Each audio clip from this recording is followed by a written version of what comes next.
Next preparation methods of the alcohols. So it is the fermentation process. Actually in this process decomposition of complex compounds, decomposition of complex compounds, decomposition of complex compounds into simple compounds in the presence of enzymes,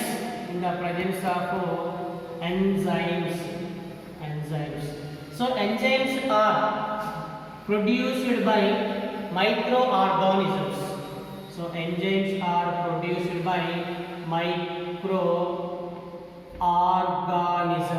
microorganisms.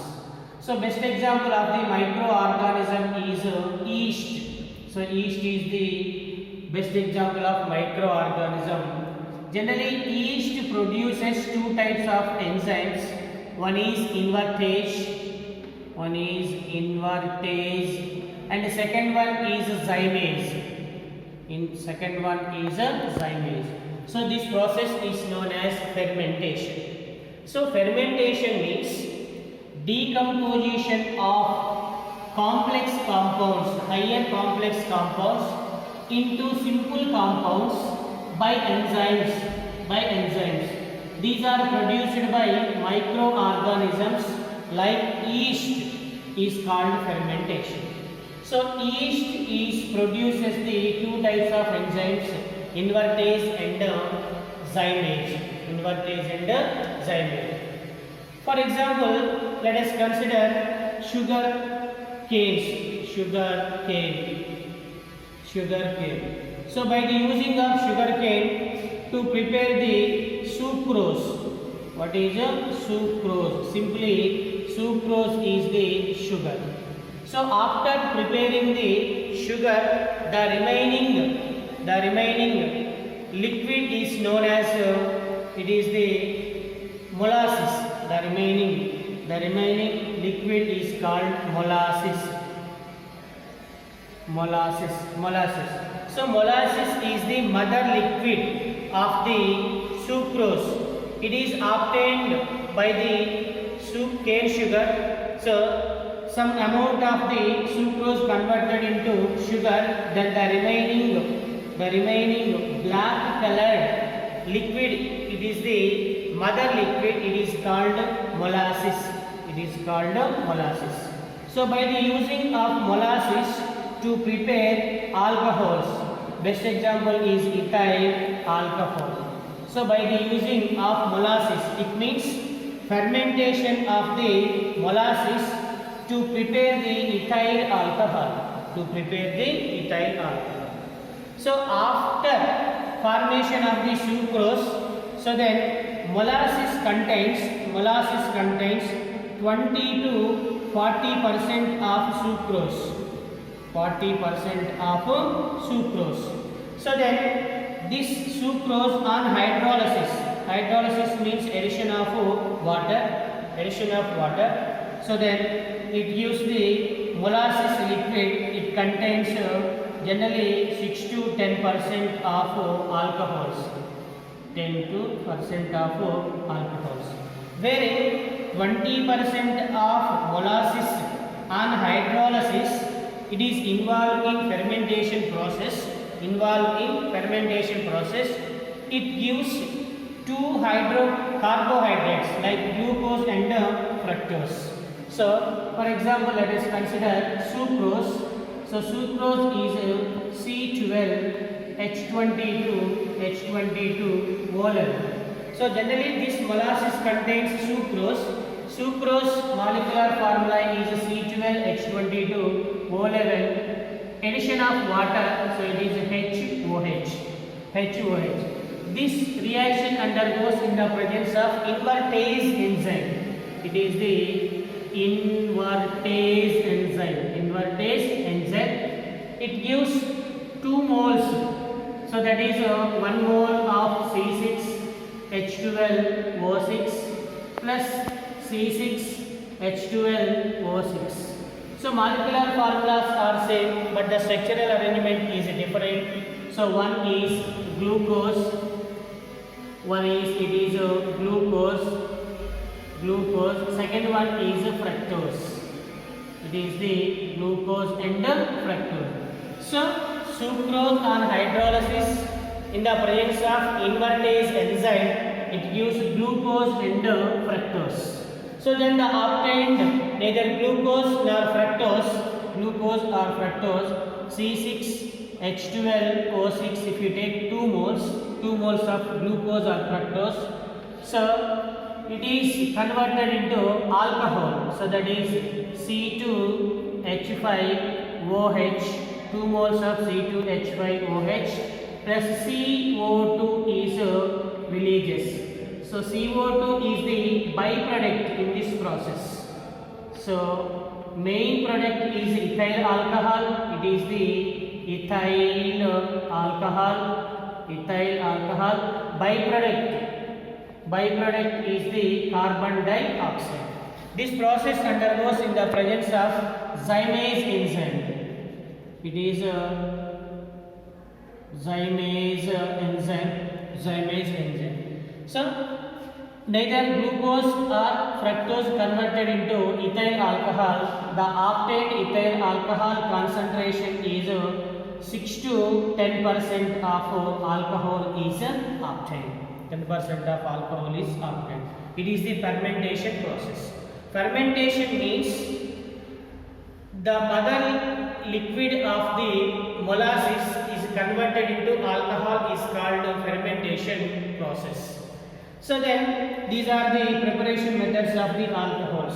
So then next one is wine also. Wine is also one of the alcohol. It is prepared from grapes. So the top layer of the grapes contains some enzymes. These enzymes are involved in fermentation process. So then grapes are converted into wine. It is also called fermentation process. So these are the preparation methods of the alcohols. So then after preparation methods of the alcohols, then we are going to discuss about physical and chemical properties of the alcohols. So the next one is physical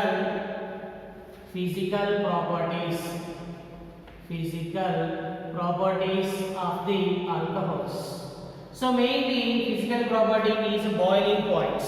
What is a boiling points?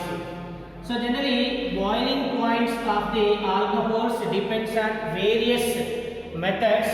So then these are the number one is boiling point of alcohols increases with increasing number of carbons in alcohol. If the number of carbons in alcohol increases, its boiling point is increases. So it is a best example. For example, let us consider CH3OH. It is methanol. CH2OH. It is ethanol. CH2OH. It is propanol. For example, CH2OH, it is butanol. So from left to right, number of CH2 groups increases. So then boiling points also increases because 1 carbon, 2 carbons, 3 carbons, and it is 4 carbons. It is 1 carbon, it is 2, it contains 2 carbons, it contains 3 carbons, it contains 4 carbons. If number of carbons in an alcohol increases, its boiling points is increases. So order is methanol is less than, ethanol is less than, propanol is less than butanol. Butanol with high boiling points. So then second one is if the boiling points is decreases with increasing branches in alcohol, branches in alcohol. So let us consider, for example, if you take N-butyl alcohol or 1-butanol, so it is CH3, it is CH2, it is CH2, it is CH2, it is OH. It is a normal compound, it has no branches. It is the primary alcohol. So let us consider 1, 2, 3, it is 4, it is OH. So CH3, CH2, it is CH, it is CH3, it is the secondary alcohol with one branch. So for example, tertiary alcohols, 1, 2, 3, it is 4 and it is OH. So it is first carbon, second carbon, third carbon, it is a tertiary carbon. This alcohol is the tertiary alcohols. So then CH3, OH. So no branches, one branch, it is 2 branches. So number of branches increases, its van der Waals forces are decreases. Its van der Waals forces are decreases, and around the carbon surface area also decreases. So due to these two reasons, if the number of branches increases, boiling points of the alcohols are decreases. So next one is boiling points. Generally, if the solubility, so boiling points are increases with increasing number of OH groups also. For example, let us consider boiling point of alcohols is greater than hydrocarbons, aldehydes, ketones, as well as esters. Why? Because boiling points of alcohols is greater than hydrocarbons, aldehydes, esters, ketones, as well as ethers. Because in alcohols, intermolecular hydrogen bonds are present. In these alcohols, intermolecular hydrogen bonds are present. So it is simply represented with, so then it is R, it is O, it is H. It is ROH is the alcohol. So now, so it is H, it is O, so it is the R. ROH, it is one of the alcohol, it is second alcohol. So then dotted lines are in between O and H, because hydrogen with partially negative charge, hydrogen with partially positive charge. So it is one molecule, it is another molecule. Hydrogen bond is denoted with the dotted lines. So hydrogen bond is present in between two molecules is called intermolecular hydrogen bonding. Due to intermolecular hydrogen bonding, its boiling point is increases. So the next one is solubility. Generally, alcohols are soluble in water, because water is non-polar solvent. So then, in between alcohol, ROH, alcohol, and HOH, hydrogen bond is present in between alcohols and water. So due to intermolecular hydrogen bondings, alcohols are soluble in water.